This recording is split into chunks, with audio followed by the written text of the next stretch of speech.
अस्सलामुअलैकुम, आप देख रहे हैं बाखबर सुबह। मैं हूं फैसल अब्बासी। इस उम्मीद और यकीन के साथ कि ये सुबह तमाम इंसानों के लिए सलामती का पैगाम लेकर आई है। आपकी सुबह को, आपके दिन को बाखबर बनाने के लिए हम हाजिर हैं। मेरे साथ स्टूडियो में तशरीफ़ रखते हैं सीनियर सहाफ़ी, सीनियर तजियाकार इकराम होती साहब। होती साहब, बहुत शुक्रिया आपके वक्त का, आपसे गुफ्तगू करेंगे। उनके साथ ही साथ तशरीफ़ फरमा है सीनियर कॉरेस्पॉन्डेंट 92 न्यूज़ तजियाकार सोहेल इकबाल भट्टी साहब। भट्टी साहब, आपका भी शुक्रिया, आपसे भी गुफ्तगू करेंगे। इस्लामाबाद स्टूडियोज़ में ही हमें ज्वाइन किया है रोज़नामा 92 न्यूज़ के नुमाइंदे कासिम नवाज़ अब्बासी ने। कासिम, आपका भी शुक्रिया, आपसे भी हम प्रोग्राम में ख़बरें जानेंगे। दीगर शहरों से भी हमारे नुमाइंदगान हमें ज्वाइन कर रहे हैं, उनसे भी हम खबरें लेने की कोशिश करेंगे। होती सब, सबसे पहले आपकी जानिब आऊँगा। PTI की हुकूमत ने तहकीकात शुरू कर दी हैं, बिलखुसूस वो तरक्याती मनसूबे जहाँ मुबैना तौर पर करप्शन हुई है। ये किस नौयत की तहकीकात हैं और क्या इससे पहले भी किसी हुकूमत ने इस तरह तहकीकात की हैं? पाकिस्तान बहुत बदकिस्मत मुल्क है बस साहब, यहाँ ये वाली तहकीकात नहीं हुई। हर सियासतदान की तहकीकात हुई हैं, अफसरों की तहकीकात हुई हैं, ठेकेदारों की तहकीकात हुई हैं, लेकिन ये वाली तहकीकात नहीं हुई। असल तहकीकात ये हैं जो किसी भी मुल्क को करनी चाहिए, वो है कि आपका डेवलपमेंट बजट कितना है। पाकिस्तान का डेवलपमेंट बजट आप 1100 अरब रुपए से क्रॉस कर गया। जो जहाँ 1100 अरब रुपए खर्च हुआ वहाँ तहकीकात नहीं होती। जहाँ पे 200 अरब रुपए खर्च होगा, 50 अरब रुपए खर्च होगा, 55 अरब रुपए खर्च होगा, वहाँ तो तहकीकात हो जाती हैं और बड़ी खबरें लगती हैं फ्लैश कि भाई ये जो है बंदा, ये FIA ने इस पर तहकीकात शुरू कर दी हैं, इसको नैब ने तहकीकात शुरू कर दी हैं फलां। ये वाली तहकीकात जो कि असल तहकीकात हैं, जो सियासत और ब्यूरोक्रेसी में से गंद को साफ करती हैं, वो नहीं शुरू हुई। ये पहली दफ़ा हो रही हैं। हमारी जो सोर्सेज हैं वो, उनसे हमने पूछा कि ये तो बड़ी टेक्निकल तहकीकात हैं, ये आप कैसे कर लेंगे? तो उन्होंने कहा कि हम इस पे अपना जोर लगाएंगे, ये ज़रूर करेंगे। ये तहकीकात हैं क्या? चूँकि पहली दफ़ा सामने आ रही हैं तो मैं इस पे जो इसकी तरतीब है उस तरतीब के मुताबिक मैं कहता हूँ। ये प्लानिंग कमीशन ये खर्च करता है पैसे, राइट। अच्छा, प्लानिंग कमीशन जो है उसके पास वो गवर्नमेंट का वो अदारा है जहाँ मंजूर होकर मुख्तलिफ अदारों से पैसे आते हैं कि ये फलां मंसूबे पर खर्च होंगे, चाहे सूबाई हो चाहे वफाकी हो। तो प्लानिंग कमीशन क्या करता है? प्लानिंग कमीशन से घपले शुरू हो जाते हैं और घपले जाते हैं ठेकेदार तक, दरमियान में होते हैं वो महकमे जिनके वो मंसूबे होते हैं। तो इस दफ़ा प्लानिंग कमीशन जो है उसके बारे में तहकीकात जो हो रही हैं वो ये हैं। ये प्लानिंग कमीशन से पूछा जाएगा कि आपने किस मंसूबे पे कितनी रकम आपने दी, बिल्कुल सही, उसमें से कितनी खर्च हुई, जो बाकी खर्च नहीं हुई उसका क्या हुआ, जो खर्च हुई उसका क्या हुआ, उस खर्च शुदा रकम को जो आपने महकमे को दी या आपने ठेकेदार को दी, वो काम कितने का था असल में मार्केट वैल्यू के हिसाब से, और आपने कितने का दिया। अब यहाँ ही पाकिस्तान में सबसे बड़ी चोरी होती है। ऑडिटर जनरल ने इस पे क्या काम किया?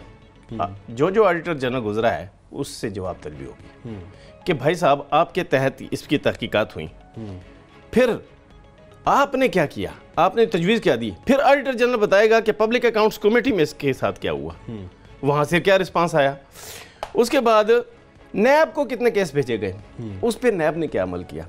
तो ये जनाब अब नैब भी बताएगी कि आपने आपकी कारकर्दगी क्या है और किस बारे में बताएगी। ये नहीं कि फलां अफसर ने इतने पैसे चोरी कर लिए, ना ना ना, ये अरबों रुपए जो मंसूबों के थे इस पे आपने काम शुरू किया और आपने पब्लिक अकाउंट्स कमेटी से भी मालूम किया, आपने ऑडिटर जनरल से भी मालूम किया, आपके अपने जो मॉनिटरिंग अदारे थे उनसे मालूम किया, आपने उस पर परफॉर्मेंस आपकी क्या है, आपने पैसे रिकवर कितने किए उस पर। अच्छा, इसमें रिकवरी का लेवल जो है ये मैं बता दूं जी, जो मंसूबे हैं प्लानिंग कमीशन के, इसमें रिकवरी का लेवल 0.2% है अब तक, ना होने के बराबर। इसमें प्ली बार्गेन्स जो हुई हैं वो तकरीबन 2-3 हुई हैं, इससे ज्यादा नहीं हुई। अच्छा, फिलहाल कौन से मंसूबे कहाँ चल रहे हैं ये भी मालूम किया जाएगा। अब वो घोस्ट होने वाले हैं कि नहीं ये भी मालूम किया जाएगा। उसमें ये वाली पिछले जो जराइम हैं उनकी सूरत हाल क्या है। अब गुज़श्ता 10 सालों में ख़ास तौर पे कौन कौन से मंसूबे, क्योंकि सबसे बड़े जो प्रोजेक्ट वो हैं, प्लानिंग कमीशन को सबसे ज़्यादा पैसा गुज़श्ता 10 सालों में मिला है। पहले ये 400-500 अरब रुपए से बढ़ता नहीं था, अब 1100 अरब हो गया है। ये वो सब अच्छा, बहुत तो ये क्या हुआ? बहुत अच्छा इकदाम है, लेकिन जिस पब्लिक एक आखिरी जी हम उनसे पूछते हैं, ये जो हम सोर्सेज ने हमें खबर दी है, तो अब हम उन सोर्सेज से पूछते हैं कि क्या ये वाला जो अब टीवी पे चल रहा है कि आप ये काम करेंगे, तो जब आप पकड़ लेंगे तो क्या आप टीवी पे चलाएंगे हर एक बंदे को कि ये बंदा है, इसने ये काम किया है? ये हमारी डिमांड है। यकीनी तौर के ऊपर जब तहकीकात होंगी और जो जिम्मेदारान होंगे उनका नाम तो सामने आएंगे और आने चाहिए। मामला ये कि अब इस मामले के ऊपर पाकिस्तान तहरीक इंसाफ की हुकूमत पब्लिक सेक्टर डेवलपमेंट प्रोग्राम के ऊपर वैसे 300 से 350 रुपए का कट लगाने जा रही है। तो हम दूसरी जानिब जब ये पूरा प्लान तैयार किया गया कि तहकीकात होंगी, गुज़श्ता 10 सालों की बहुत ज़्यादा अहमियत का हामिल है, क्या इस बात का भी पता चलाया जाएगा कि एक तो नवाजा गया अरकान पार्लियामेंट को तरक्याती स्कीमों के नाम पर, आपने एक मर्तबा नवाजा, रकम दी आपने चकवाल के लिए, वो रकम जाके खर्च उन्होंने आगे उस रुकने पार्लियामेंट ने लक्की मरवत के ठेकेदार को अपने सारे फंड्स उनके लिए सरेंडर कर दिए, उनको बेच दिए, वो रकम वहाँ पर चली गई, वहाँ पर भी वो खर्च हुई या नहीं हुई? क्या इस सब मामलात को ट्रैक किया जाएगा? रकम जारी गलत तरीके से की गई, जिसको मिली उसने किस इख्तियार के तहत वो रकम अपने इलाके में खर्च करने की बजाय किसी और को दे दी, और उसके अंदर किसने कितना कितना माल बनाया? क्या इस मामले की भी तहकीकात होंगी? जी बिल्कुल, आपको मैंने अर्ज किया ना कि रकम का डिमांड, मंसूबे की डिमांड किसने की, उसका नाम आएगा, पहले इसमें आ गया, फिर ऑडिटर जनरल ने इस पे क्या कहा, फिर पब्लिक अकाउंट्स कमेटी ने इस पे क्या किया। जब ये तीनों आ जाएंगे और साथ नैब की भी तहकीकात आ जाएंगी, उसमें सारा वाज़ेह होकर सामने आ जाएगा कि किस मंसूबे के लिए क्यों इतनी डिमांड की गई, क्यों उसका क्या बना, और वो पैसे वहां से निकाल कर कहां ले गए। फास्ट ट्रैक पे तहकीकात होनी चाहिए। अगर नहीं करेंगे तो मैं आपको बताऊं ये हुकूमत नाकाम हो जाएगी अगर ये काम ना किया। होती साहब, ऑडिटर जनरल निशानदेही कर देता है, लेकिन पब्लिक अकाउंट्स कमेटी में जब मामलात जाते हैं तो वही लोग बैठे होते हैं जिन्होंने मंसूबों की डिमांड की होती है और जिन्होंने ठेके दिए होते हैं। बहुत खूबसूरत बात, ये भी एक अलमिया रहा है। बहुत खूबसूरत बात। भट्टी साहब, आपसे मैं जानना चाहूँगा, अली जहांगीर सिद्दीकी अमेरिका में पाकिस्तान के सफ़ीर, और अब सुनने में आ रहा है कि कैपिटल मार्केट रियल इस्टेट में साहब ने कुछ $5 अरब छापने का कोई मंसूबा बनाया था, खुशकिस्मती से ये नाकाम हो गया है।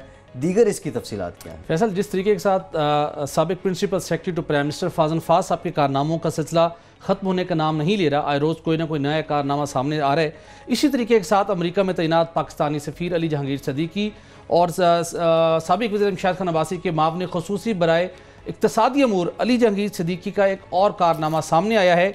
और इस कारनामे से पहले जो हमने पहले अपने नाज़रीन के साथ शेयर कर चुके हैं कि अली जहांगीर सिद्दीकी साहब और उनके ग्रुप JS के खिलाफ नैब समेत SSCP मजमूई तौर के ऊपर 14 इनके करप्शन के ऐसे स्कैंडल्स हैं जिनकी मालियत 128 अरब रुपए है। उनकी नैब तहकीकात कर रहा है और ये स्कैंडल्स गुज़श्ता 4 से 5 सालों से पेंडिंग है, अगरचे कि नैब के मेगा करप्शन स्कैंडल की लिस्ट में ये तमाम केसेस मौजूद हैं।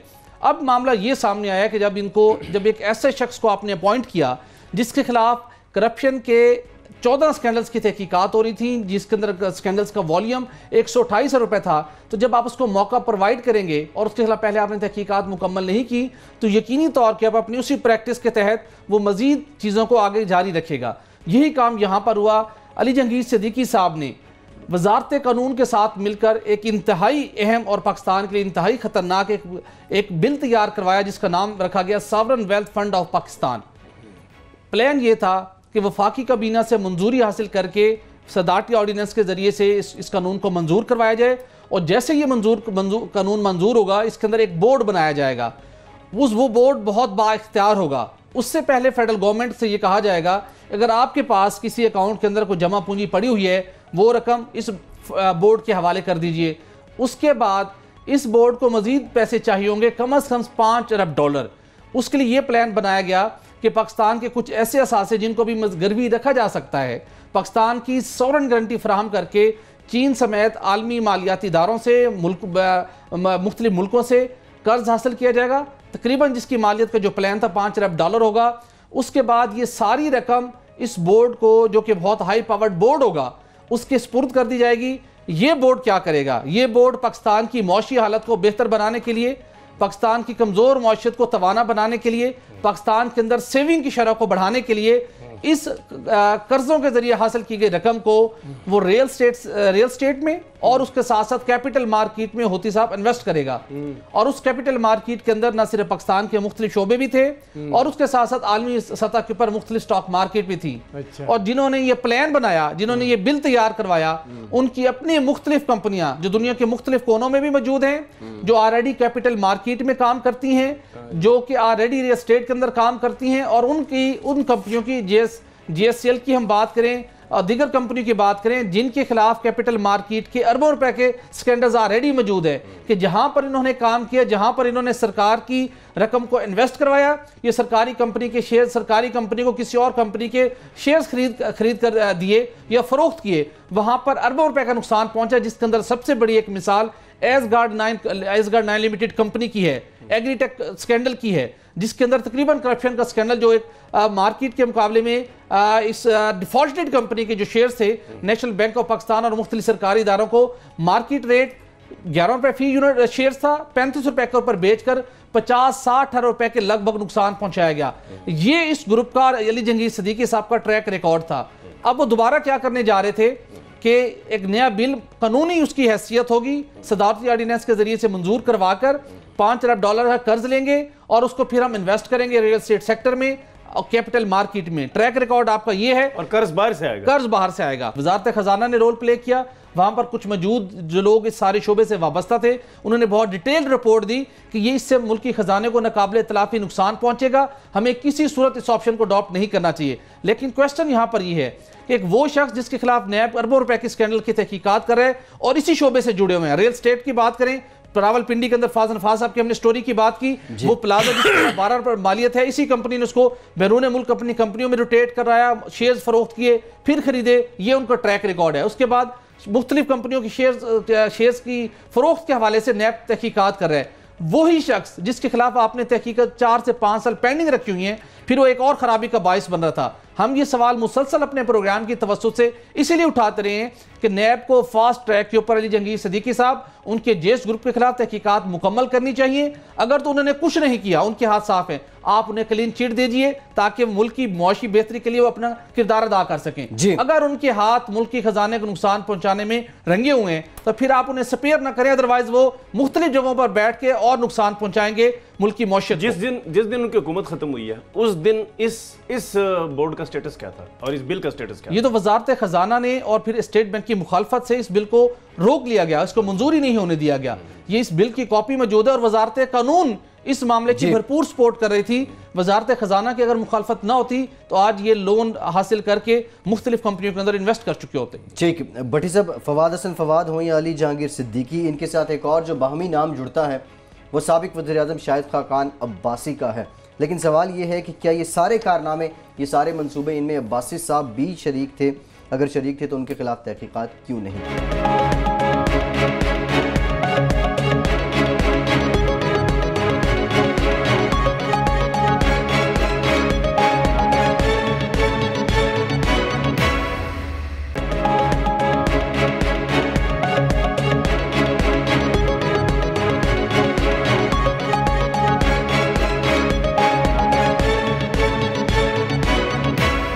यामेर भाषा डैम को बनाने के लिए अब हुकूमत की जानिब से ये फैसला किया गया है कि इसके लिए लिमिटेड कंपनी बनाई जाएगी। लाहौर से हमारे नुमाइंदे काजी नदीम इकबाल साहब मौजूद हैं।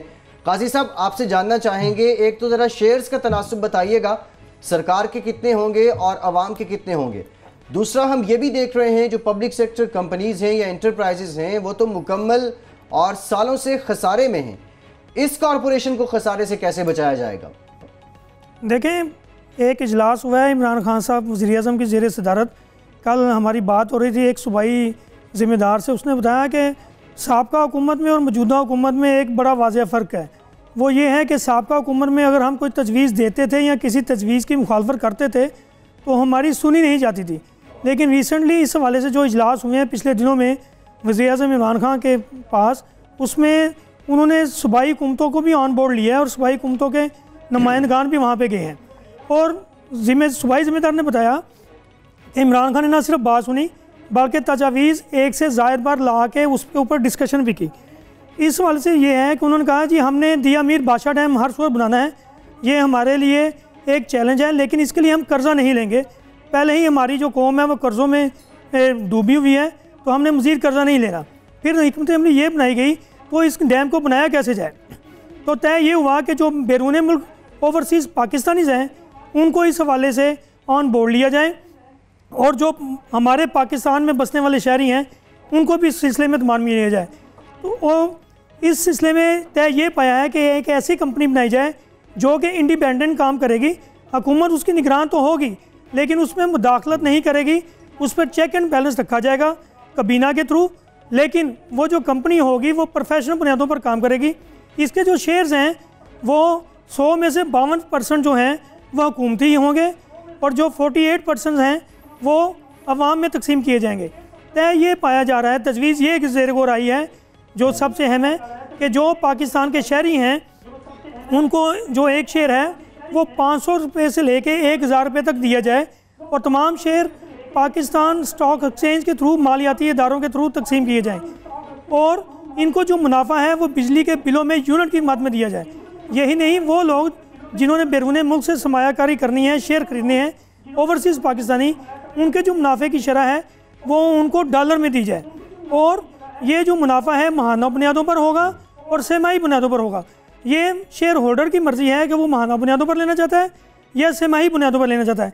इस हवाले से हुकूमत पंजाब के चंद इदारे, हुकूमत बलोचिस्तान के और KPK के इदारों को भी ऑन बोर्ड लिया गया है और इस ज़िम्मन में आने वाले दिनों में मज़ीद पेशरफ्त होगी। इससे ये होगा कि ना सिर्फ ज़राए मुबादला के ज़खायर बढ़ेंगे बल्कि हुकूमत को भी कर से बच जाएगी। यहाँ मैं ये भी बताता चलूँ कि हुकूमत को जो अभी तक तजावीज़ सामने आई हैं और अप्रॉक्सीमेटली जो उन्होंने अंदाज़ा लगाया है उसमें ये बात सामने आई है कि अगर पाकिस्तानियों को और ओवरसीज़ पाकिस्तानियों को इनके शेयर दिए जाते हैं तो हुकूमत पंजाब को दिया मीर बादशाह डैम बनाने के लिए तकरीबन 1200 अरब रुपये इकट्ठे हो जाएंगे। बाकी मानदा जो रकम है उसको अचीव करना आसान होगा और गैर मुल्की कर्ज़ों से भी बचा जाएगा। मेरे ख्याल में ये जो मंसूबा है इसको मुकम्मल करने के लिए मौजूदा हुकूमत की जो संजीदगी है उसका अंदाज़ा इससे भी लगाया जा सकता है कि उन्होंने वफाक ने पॉलिसी बना के सूबों पे इम्प्लीमेंट नहीं की बल्कि सूबों को ऑन बोर्ड ले लिया है। इस सिलसिले में पिछले दिनों में मीटिंग हो चुकी है और इसमें PND डिपार्टमेंट पंजाब का, एनर्जी डिपार्टमेंट और दीगर डिपार्टमेंट भी ऑन बोर्ड हैं। और यही नहीं, जो मीटिंग्स हुई हैं हमारे जो सोर्सेज ने बताया है उसमें तीनों सूबों के गवर्नर, चीफ सेक्रेटरीज और वज़राए आला को भी बिठाया गया है ताकि ये जो मंसूबा है इसको पाया तकमील तक पहुँचाने के लिए, इस पॉलिसी को इम्प्लीमेंट करने के लिए सूबे भी अपना किरदार अदा करें। बहुत बड़ी कामयाबी होगी अगर हम 1200 रुपए जमा करने में कामयाब हो जाते हैं और यकीनी तौर के ऊपर इसको इस पोजीशन में हम जा रहे हैं कि हम इस हद तक पहुंच सकें। दुनिया के अंदर इतनी बड़ी इस तरीके के साथ कोई फंड रेजिंग नहीं होगी और ये रकम की कलेक्शन नहीं होगी। सबसे बड़ा हमें जो बेनिफिट होगा, हम गैर मुल्की कर्जों से बच जाएंगे। लेकिन इंपॉर्टेंट ये है कि गवर्नमेंट एक और प्लान भी बना रही है कि पाकिस्तान रेलवे की टिकट्स की फरोख्त के जरिए भी कलेक्शन की जाए दिया मीर बादशाह डैम फंड्स के लिए। अवाम का एक मुरैल है, अवाम का इसके अंदर कंट्रीब्यूट करने को तैयार है। लेकिन दूसरी जानिब नीलम जलम सरचार्ज जो अपन बिजली के लिए मंसूबे के लिए सरचार्ज आयद किया गया था, मंसूबा मुकम्मल हो चुका, बिजली के बिलों में कलेक्शन अभी तक जारी है। इस मीटिंग के अंदर क्या तय हुआ कि अब इस नीलम जलम मंसूबे के लिए जमा होने वाली रकम की वसूली रोकी जाए ताकि लोगों का एतमाद भी बहाल हो और इस रकम को दोबारा आप शिफ्ट कर सकें दिया मीर बादशाह डैम की जानिब? नहीं बट साहब, हमारी जो कल बात हुई अहम जिम्मेदार से जो इस मीटिंग का हिस्सा थे, उन्होंने बताया कि इस जो इमरान खान इजलास करते हैं वो पॉइंट टू पॉइंट करते हैं। अगर नीलम झेलम डिस्कस हुआ तो उसको सिर्फ नीलम झेलम तक फोकस किया जाएगा, लेकिन उस मीटिंग में जो डिस्कस हुआ वो सिर्फ और सिर्फ दिया मीर बादशाह डैम को फोकस करके किया गया।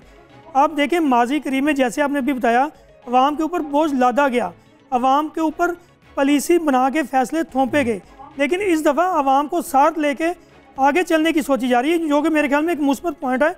और अगर अवाम की ख्वाहिश के मुताबिक ताबे होकर हुकूमत काम करे तो उसमें कामयाबी हासिल हो सकती है और यकीनन होगी। अवाम की ख्वाहिश के मुताबिक जो मंसूबे बने हैं उनमें सरचार्ज नहीं होता।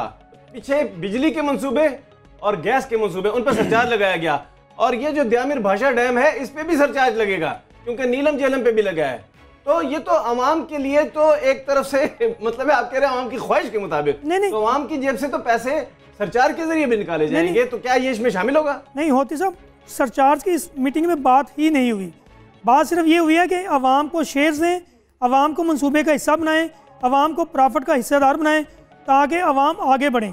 माजी की निस्बत लोगों के ऊपर फैसले करके थोपना, सरचार्ज लेना, अवाम की जेबों पर डाके मारना, वो माजी की पॉलिसी है। ये जो पॉलिसी है वो ये है कि हुकूमत अहम मनसूबे में अवाम को साथ लेके चलना चाहती है और मेरे ख्याल में ये एक मुस्बत इक़दाम है और इस सिलसिले में मजीद पेशरफ्त होगी।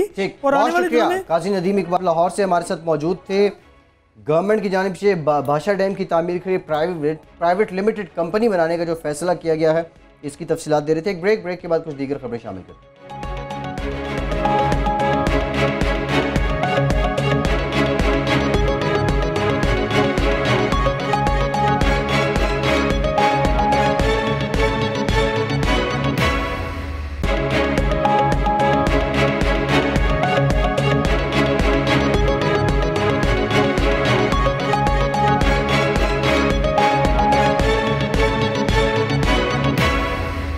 Welcome back after the break. Peshawar से हमें ज्वाइन कर रहे हैं हमारे नुमाइंदे शहजादा फहद। उनसे हम जानने की कोशिश करेंगे पेशावर के शहरियों के लिए एक इंतहाई अहम मामला बल्कि बहुत बड़ा मसला है। हेरिटेज ट्रेल ये तकरीबन 50 करोड़ 70 लाख रुपए की लागत से मुकम्मल किया गया था। फहद, अब इस ट्रेल की जिम्मेदारी किसके सुपुर्द है? क्या महकमे आर्कियोलॉजी है या फिर ज़िला इंतजामिया के पास है? जी बिल्कुल, जैसा कि आपने बताया पेशावर के शहरियों के लिए एक बहुत बड़ा मंसूबा था। ये BRT जो बस रैपिड ट्रांजिट के बाद सबसे बड़ा मंसूबा था पेशावर के शहरियों के लिए। इवन जितने भी जो बाहर से दीगर अजला या दीगर सूबों से भी लोग आते हैं उनकी तफरीह के लिए, इनको अट्रैक्ट करने के लिए एक मंसूबा बनाया गया था साबिका हुकूमत में, जिसका इख्तिताम बाकायदा तौर पर साबिका वज़ीर आला परवेज खटक ने किया था। ताहम इसकी जिम्मेदारी की बातें जो है महकमा आर्कियोलॉजी और जो जिले जो टाउन 1 के जो नाजिम है जिली गवर्नमेंट के, जो उनके दरमियान एक तनाज़ा शुरू हो गया था। बात शुरू हुई थी, जिले जो टाउन नाजिम है उनकी जानिब से बात शुरू हुई थी कि ये इनकी जिम्मेदारी महकमा आर्कियोलॉजी की निगरानी में होनी चाहिए और ये उन्होंने प्रोजेक्ट बनाया है, तो ताहम उसकी जितनी भी मेंटेनेंस है और जितनी निगरानी की जिम्मेदारी है इसमें और जो दीगर मामलात है ये सब महकमा आर्कियोलॉजी को देखने पड़ेंगे।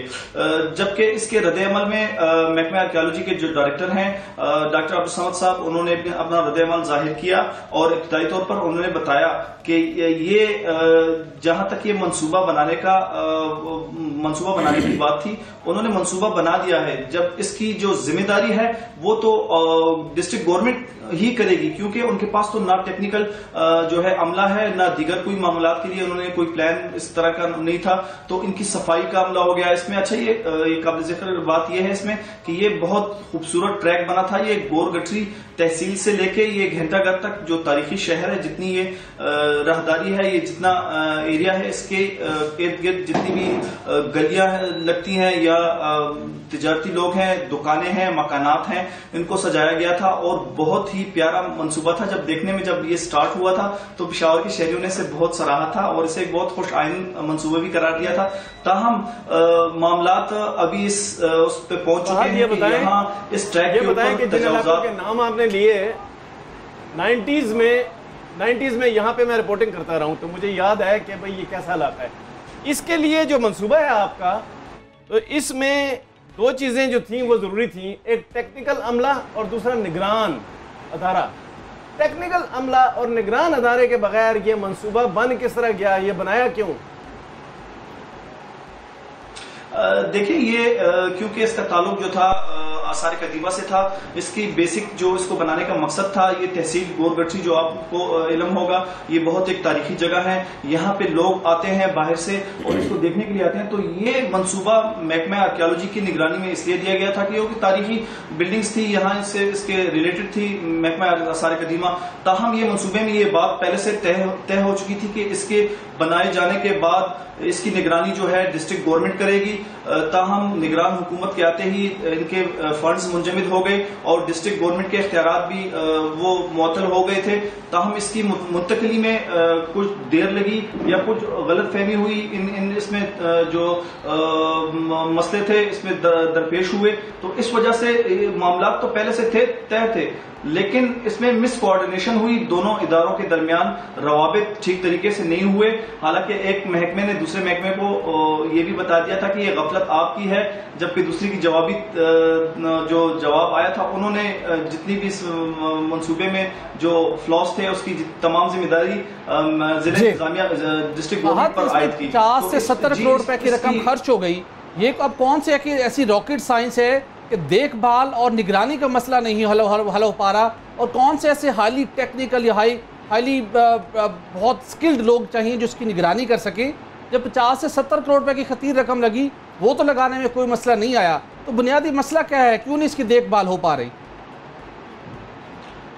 देखें, ये इसकी देखभाल के लिए तो जो बात हुई थी इससे पहले, मंसूबे से पहले, ये डिस्ट्रिक्ट गवर्नमेंट के साथ हुई थी। यहाँ पे टेक्निकल अमला सिर्फ इसलिए चाहिए होगा कि यहाँ इस ट्रैक के ऊपर इन्होंने पौधे लगाए हैं और इसकी जो नीचे मेंटेनेंस, इवन जो नीचे मेंटेनेंस के लिए जो मौसलाती निजाम है, बिजली की तारें हैं, नकासियाब का सिस्टम जो है, इसकी सफाई का जो इंतजाम था, ये तो डिस्ट्रिक्ट गवर्नमेंट ने ही करना था, क्योंकि महकमा आर्कियोलॉजी के पास तो इस किस्म का स्टाफ भी नहीं है। अगर उन्होंने इस मंसूबा बनाने से पहले अगर स्टाफ हायर किया होता तो फिर भी कोई बात होती थी। ये इनके आपस में पहले मामला थे, ताहम मिस कोऑर्डिनेशन की वजह से गलतफहमी पैदा हुई।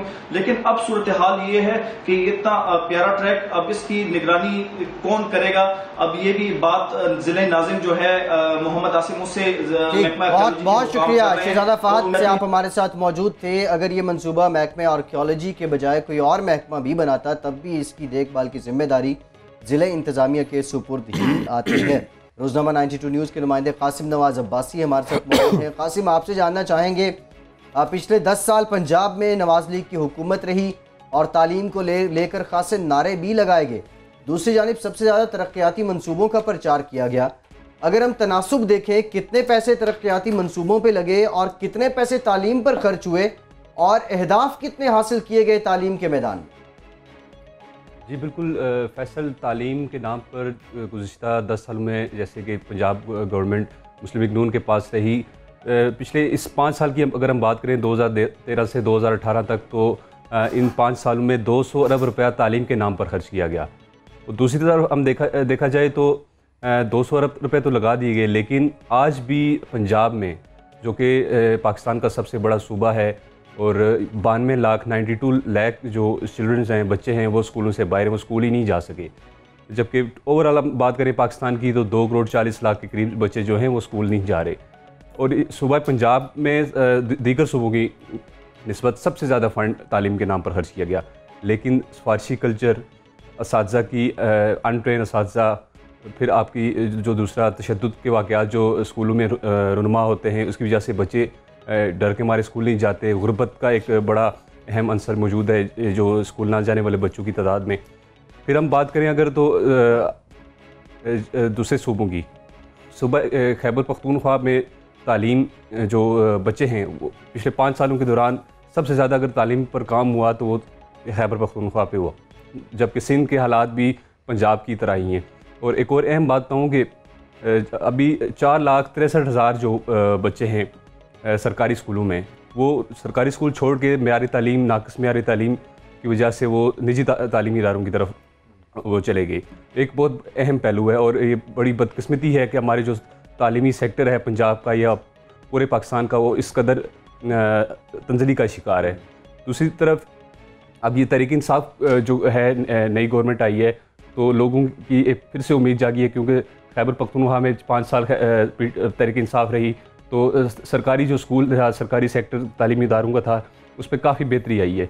अब फिर से एक उम्मीद जागी है पंजाब में भी। मसला कहाँ पर आया कि पैसे होने के बावजूद, इक़्तिदार उनके हाथों में होने के बावजूद, वो एक वफाकी दार हुकूमत की एक छोटी सी टेरिटरी के अंदर भी निज़ाम तालीम को दोबारा से रिवाइव नहीं कर सके।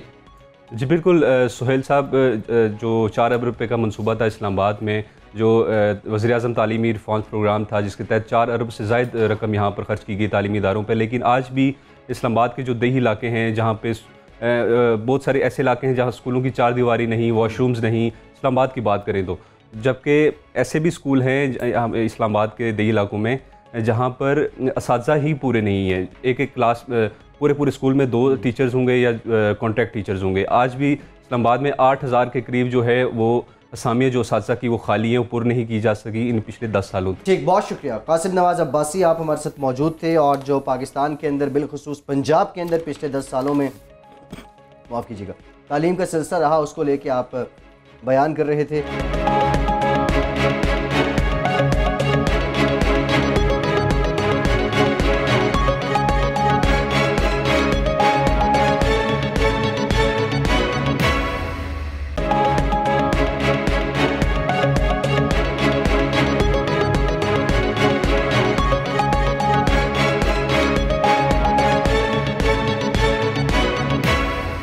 भट्टी साहब, आपकी जानिब आऊँगा।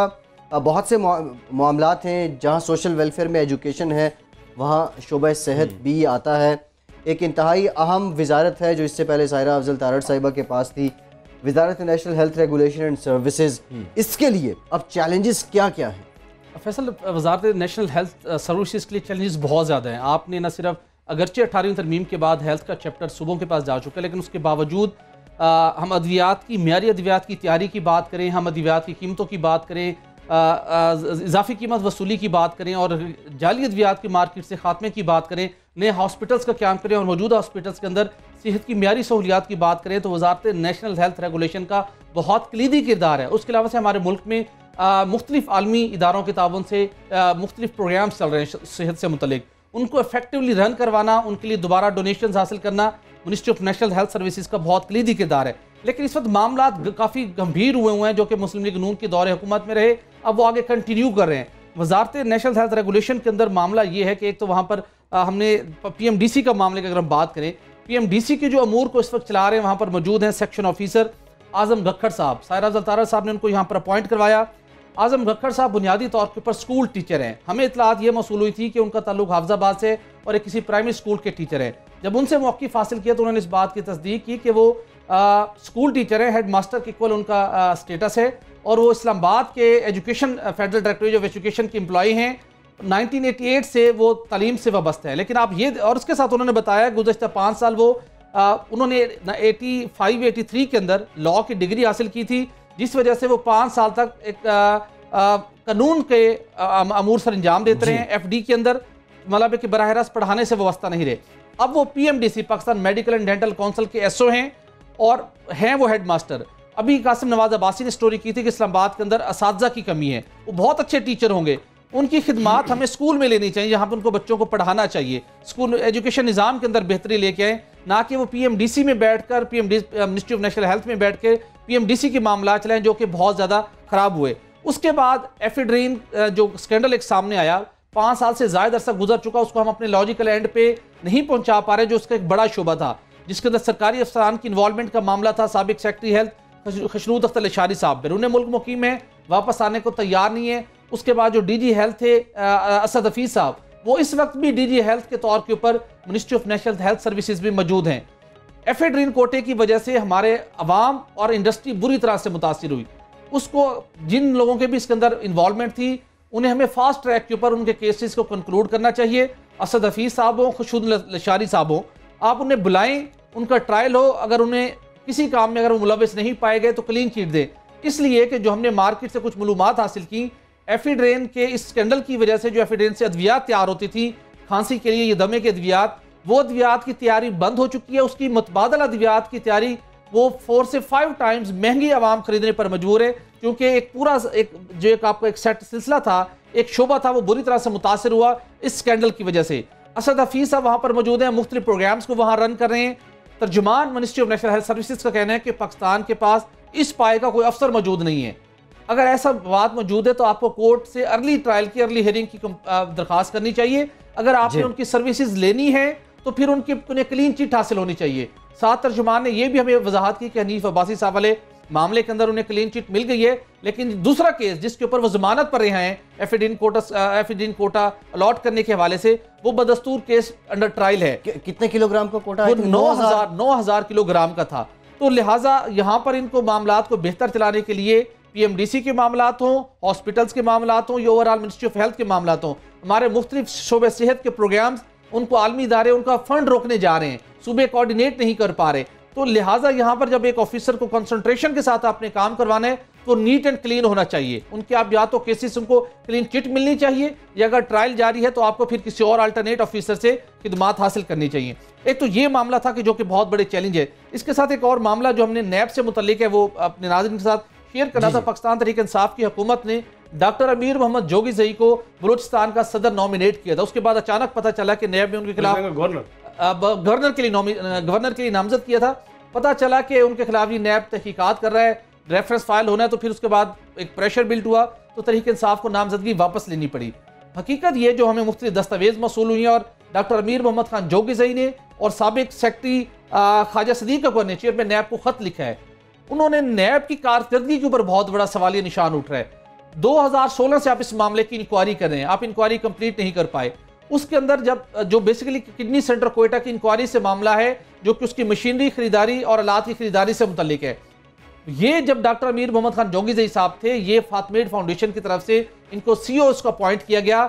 उन्होंने अपने खत के अंदर वाज़े तौर पर लिखा है, फातमेड फाउंडेशन ने अपने खत के अंदर नैब को वाज़े तौर के ऊपर लिखा है कि कोयटा के किडनी सेंटर जो था उसकी मशीनरी की मामला हो, उसके आलात की खरीदारी का मामला हो, फातमेड फाउंडेशन का, ये डॉक्टर अमीर मोहम्मद जोगीज़ई साहब का, इसके साथ कतन कोई ताल्लुक नहीं है।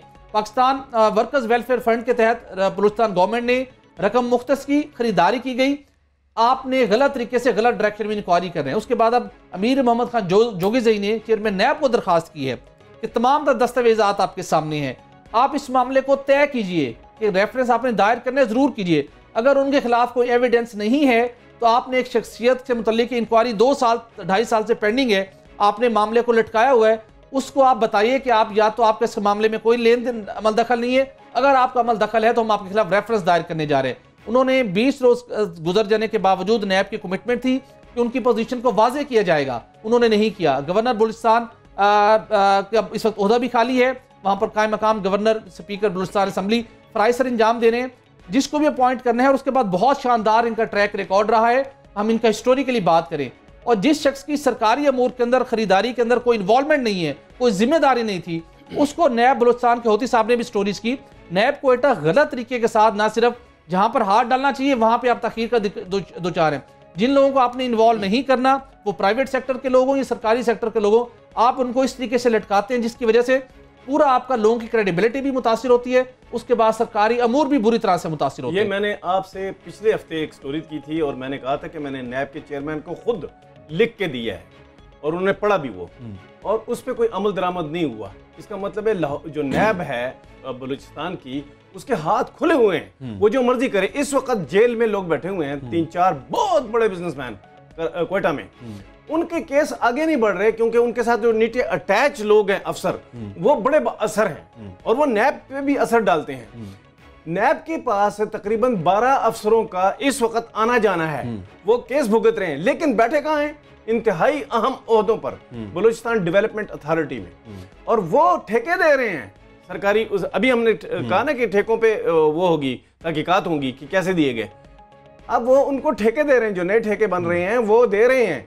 और नैब बलूचिस्तान ये भी रिकमेंड नहीं कर रही कि भाई जो बंदा इस वक्त हमारी तहकीकात का शिकार है उसको ये इख्तियारात क्यों हासिल हैं। दूसरा, उनके केस को आगे नहीं बढ़ा रही, उनको सजाएं दिलवा नहीं रही, और जो लोग बेगुनाह हैं, बेकसूर हैं, जिस तरह ये साहब हैं, उनके खिलाफ उन्होंने एक तूफान खड़ा किया हुआ है। एग्जैक्टली। और ये आजाद नहीं है, 10 माह का टाइम है। नैब ने तहकीकाती अमल मुकम्मल करके, नैब की अपनी SOPs हैं, 10 माह में आपने तहकीकाती अमल मुकम्मल करके रेफरेंस दायर करने या ना करने का फैसला करना है। ये हमने नहीं, नैब ने बनाई है। प्रोग्राम का वक्त खत्म हो गया। बहुत शुक्रिया सोहेल इकबाल भट्टी साहब आपका, इकराम होती साहब आपका। आज के प्रोग्राम से इतने ही। फैसल अब्बासी को इजाजत दीजिए।